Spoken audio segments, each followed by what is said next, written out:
is a kind of mental thing, you know, when we see our friends are using some kind of products and they are just speaking lots of things about it, like it is very good or something like that.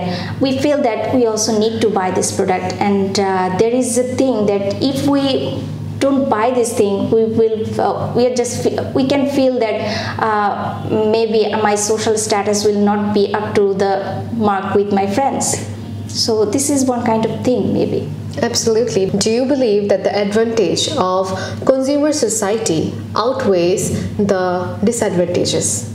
Not so much. I think the advantages always be there, because you know what, customer buy different things for their needs. Most of the time people try to buy things that they need, but there are some disadvantages, but we need to consider about the disadvantages so that we can use this kind of opportunity to make good shopping.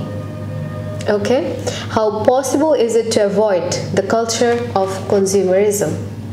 Well, it is possible to avoid this kind of thing by educating ourselves and taking very examples from different sites or any kind of institutional things, and also we can use the examples from different institutions who can teach us about the psychology of why we want to buy different things which we don't need at all. Okay, thank you very much.